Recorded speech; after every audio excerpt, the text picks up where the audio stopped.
our series of college football playoff interviews. We're going to open up the Coach Knowles portion of these with Andy Anders, Letterman Row. No, Letterman Warriors. Jim, what are you seeing out of this Tennessee running game? Obviously, cold weather, ground game's going to be important as well. What stands out? You know, they spread you out from sideline to sideline, you know, and they create seams in your defense, and combine that with tempo. You know, you have to get lined up fast. It's a challenge, but and we got the right guys to do it, and I'm confident in our players. They've been working hard and confident in the plan. Bill Rabinowitz, Columbus Dispatch. The offensive line, I'm not sure concerned with the offensive line is obviously got some issues, and a lot of people are going to think that if Ohio State's going to win national championship, it's going to have to really rely on the defense. How confident are you that it comes down to, hey, almost having to shut out teams or at least limit them to 10 points or whatever it might be, that you guys are up to the challenge? Yeah, I'm confident in our players. I'm confident in the way they perform in crucial moments. Never put a limit on it, or, you know, we have to do this or that. Always confident in our team and all the members of our team, but also, you know, willing to wear that that defense can win. You know, that we can win the game on defense. That's everything that I've been working on since I've gotten here, and I know there have been times that we have done that. So. We have a history of it. The guys know they can do it, and I think they take pride in that. That if it comes to the defense winning, then that's what we have to do. We got to do our job for the team, for the program, for the fans. We got to do our job. So take everything else out of it. Like you said, it doesn't matter what else happens. We have to do our job. Over to the left. Oh, go ahead. This time, yes. Thanks. The cornerbacks, your cornerbacks are obviously talented players, but they've each had bumps in the road this year. The way that Tennessee spread you out, probably going to put a lot of pressure on those guys. How much confidence do you have in Denzel and Davis? Great confidence in both of them. Jermaine also. You know, it really doesn't matter who you're playing. Tennessee will challenge us in certain ways, but those guys are on an island all the time. I mean, like I said, forget who you're playing. It's one-on-one many times out there. I mean, anybody can just step back and throw the ball up in the air. So we have complete confidence in our corners. There are ups and downs in any season, in any career. But those guys are great players, and they're really good people, and they work hard, and they're resilient, and they bounce back, and they're going to have a great game. Steve Hellwagen, 24/7 Sports. Yeah, Coach, the defense has played so well the last 6 games. I'm going to be picking nits here, but the last game against Michigan, looking at the snap counts again, it seemed like the defensive line went the whole distance, and there could be a question, were they good enough in the fourth quarter, the way that Michigan held the ball against you? Is there any thought, I mean, you know, you play, say, Iowa, and the backups get 20, 30 plays, but then you get in these quote-unquote big games, and the other players don't play at all. Just, is there a thought to mix that up going into the playoff? You have to, I think as a coordinator, you have to, and I'm sure Coach Day believes this too, you have to trust your coaches. I mean, Coach Johnson's been doing this a long time. There's no one else we would want to make those decisions. So, you know, I think there's a natural tendency of coaches, I've been around a while, that, you know, when times are tight, to go with those guys who have been in those situations.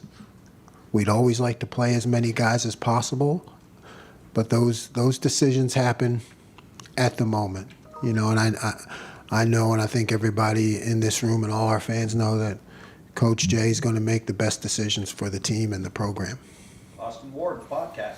You were talking earlier about the defense doing their job and doing enough to win. I'm sure that they felt in the game that you all did enough on that side of the ball to win the game. Have you? Did we win? Did not. Then we did. So they, You know, it's so that- they don't feel that way? No, I mean it's that simple. I mean, this is a team game. It's the greatest team sport there is, and you know, if it takes 3-0, it's 3-0. I mean, you know, we have to look at it and always strive for perfection. Every game's different, right? So you don't put, you're not going to walk away from a game in this sport, you know, at this level and say, well, you know, we did our job. That's not how it is. These guys sweat and bond, and we all know the time and effort they put in, and you know they stick together. So, you know, whatever it takes to win, either you do or you don't. You know, there were plays that we could have made. There were, and our guys would tell you that. Fourth row right, Stefan Kreisnig, Cleveland.com. A few weeks ago, Lathan Ransom was a finalist for one of the Comeback Player of the Year awards. I know it hasn't just been about, you know, coming back from last season's injury for him either. I guess, what have you thought of the way, you know, he's kind of handled some of the adversity in his career, and the opportunity he has here in the playoffs to kind of go out on a strong note? Yeah, awesome young man, great leader. Just one of those guys that it's why you get into coaching. You know, to be a part of that kind of career. You know, Lathan has had adversity, injury-wise, on the field, and he is finishing strong. He really is. And our players have the utmost respect for him, and I expect that he's going to have a great final to his career also. Kellyanne Stitz, WSYX. NC quarterback Nico Yamaleava is his first year as a starter. He's young but talented. What stands out about him? You know, he's got a really strong arm. Really strong arm. So the type of offense that they play, he has to be able to make throws from hash to sideline. And he's got a cannon. And then I think he's faster than everybody thinks. He's fast. And he makes a lot of plays with his feet also. Tom Berry, WBNS. Coach, as you said earlier, they have a dynamic offense like to spread the field. This is a home game for you guys. The CFP is going to play a little bit of a role, but, you know, the fans are still Buckeye fans. How much of an advantage does it give the defense when the fans are loud and you have a message for the fans? Yeah, I mean, it's a home game. I mean, treat it like any other home game. You know, it's historic, but it's still our field, our stadium. You know, and our job as a defense is to defend that. And we will. But we'll take all the help that we can get. So, you know, everybody bring their loudest voices and hand warmers or whatever it takes to yell loud. Deep middle, Tony Girdman, Buckeye Huddle.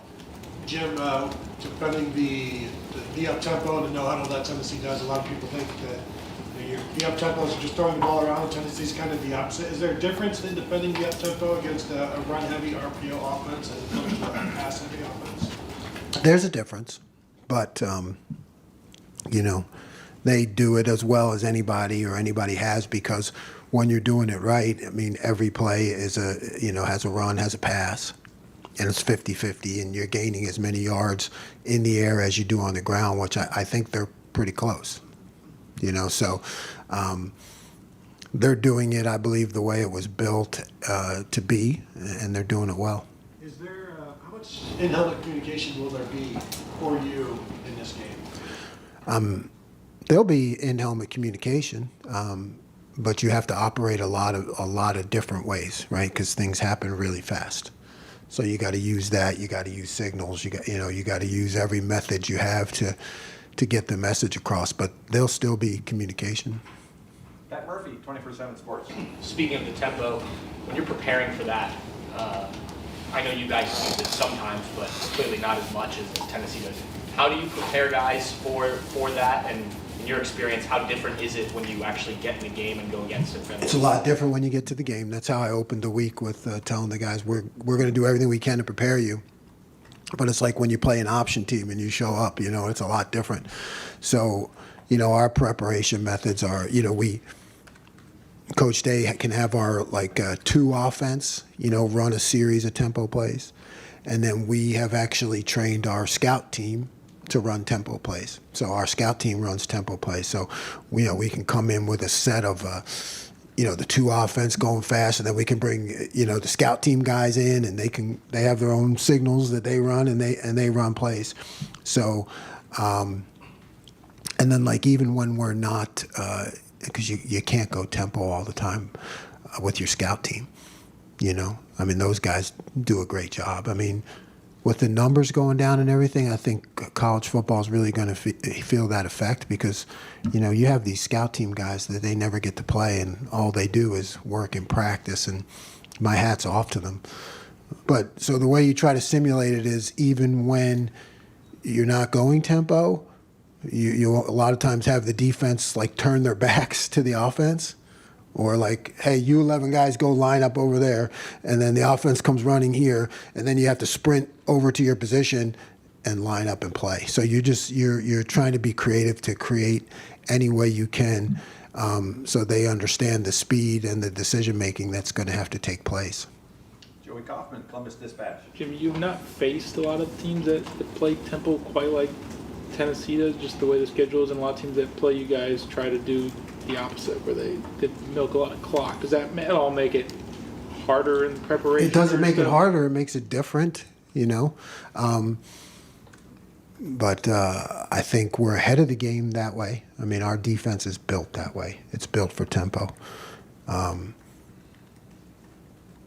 David Cutcliffe made me do that back in the day at Duke.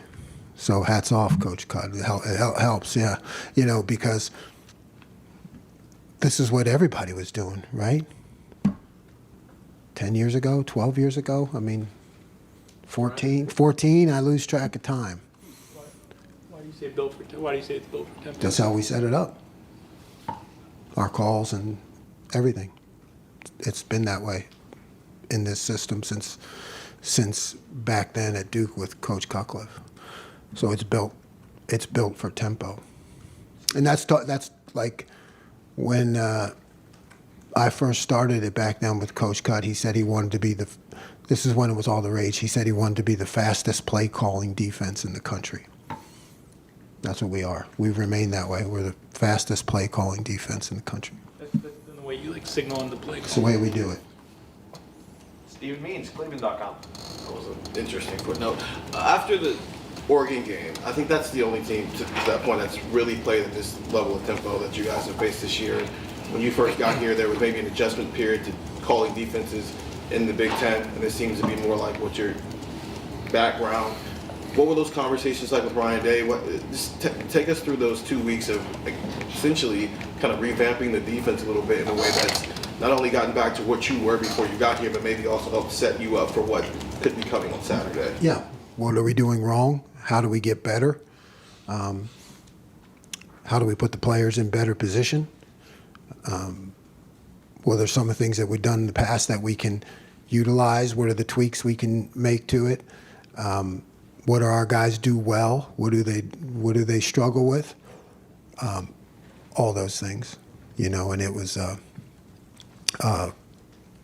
great process to be a part of. It's not an overhaul, but a reevaluation at that point. That game was not what we wanted it to be, so we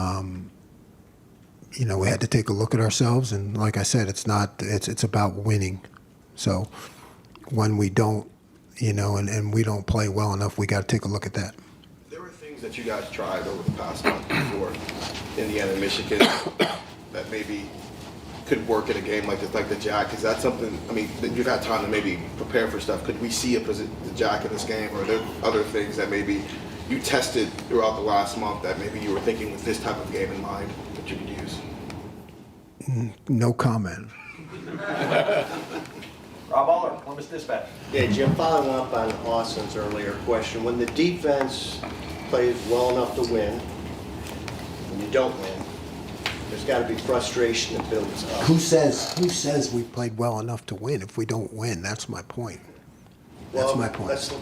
You play very well, and the offense maybe doesn't play as well. There's got to be frustration. I would think beyond the X's and O's of coaching, working through that frustration with your unit, that side of the ball, how do you keep that from sort of splintering? I know you've talked about team. Well, you got to have a good team. You got to have good leaders, number one, right? We're only going to talk about, hey, what did we do well? What can we do better? Here are the plays we made. Here are the plays we didn't make. You know, how do we get better and improve? And we're also going to talk about, hey, you remember, you know, we had a game that wasn't so good this year. You remember how that felt? When everybody was pointing a finger at you? And they can nod their head and say, yeah. I said, well, go pick up one of your offensive buddies then. That's what you do. You know, you've been there. So go lift up somebody else. Bill Landis, Kings of the North. Jim, I think earlier this year, Josh Heupel kind of pushed back on the notion that they're an air raid offense because of how well they run the ball and how often they run the ball. What is your view on that? And I'm wondering, like, if you have any unique perspective, given your time in the Big 12 and how familiar this might be. Yeah, I mean, there are certain labels, but I remember, like, even the air, I don't know. What's air raid? You know what I mean? It's like, I don't know. Is that Mike Leach or? Because there's Art Briles. I mean, they used to, remember, didn't they have like that big tight end guy who was like 350 pounds, Art Briles, and they would like, where they would run they would, you know, hit you hard with the run. So, you know, I think you throw out all the labels, you just look at what's on the tape, and you see that they run the ball as well as they throw it. Jeremy Birmingham podcast. Jim, obviously, when you get extra time to prepare for one opponent, I mean, it's never a bad thing to have more time, but is there a risk of, like, focusing too much on certain things they do, or how do you balance between what Tennessee does well, what you think they might do, what they haven't shown, heading into a week like this? Isn't that the process, right? And you're right. A little extra time is good. Too much time. I ran into JT in the halls last night. He said, when are you getting out of here? I said, yeah, I need to get out of here because I'm just going to screw it up at this point. You know what I mean? So, sometimes you sit around long enough and things start to look good and you realize, that's not good. You know, I had that idea 10 days ago. It didn't work. So you're right. I mean, at some point you just have to say, so you kind of go through the first week and then you tweak that. You know, you tweak that first week, and then after that, you know, this is what we got. Folks, apologize, I got players waiting. One more, Tim May, Letterman Road, then we're going to get some players in here. Yeah, just two quickies. Number one, when you're prepping for a team like this, you haven't played them. Do you spend a lot of more time, maybe you don't even do this, on the way Arkansas played these guys, especially in the second half, the way Georgia shut them down in the second half? You understand what I'm saying? Oh, yeah, you do that all the time. Yeah. And you're right, with a little extra time, it's always good. You know, you always want to go back to those games where teams played well against your opponent. You know, so you kind of, you watch everything, you put the game plan in, then you go back to those games. Then you go back to those games, and you keep looking at them to see, you know, how the opponent reacts in those situations and what worked. You know, yes, and what didn't work. You know, and a lot of times, as we all know, teams do well, and you see plays that could have gone the other way. You know, so you got to look at everything. And one of the quick, you have feelings. Who said? No, I'm just. I did used to have a coffee cup that said "Coaches are people too." Yeah, that's right. But I mean, just a quickie, because we didn't get to talk to you after the game, but Jack Sawyer made one of the great plays in the game history, you know, but really kind of got robbed the way the game turned out. You understand what I'm saying? But in your mind, how great a play was that from the way you watched it? It looked like he kind of picked up out of the corner of his eye the guy coming across and then makes the interception. I mean, just amazing. Yeah. Amazing. I mean, like, we all love this game, but it's like a God moment, really, to be honest with you, because we screwed it up. I get chills, but we screwed it up, and he was heads up enough to make a play like that. You That's know. what you gotta have, right? I mean, Yeah, I mean, that's how you want your guys to. You want to win, right? But you want to make sure your guys too that they're just able to have those experiences, and that was an amazing. I'm glad you pointed it out because I don't know how many people really understand how amazing that play was. It was fantastic. What'd you screw up? We cut a guy loose. We cut a guy loose. That's my fault, right? It's not. I always say about defensive football. It's like, well, I told him to do. He's a really good kid. He didn't do it, so that means it's my fault. But Jack made up for it. So thank you, Jack. Thank you very much, Coach. Nice coach. All right, we're going to bring linebacker Sonny Styles in here.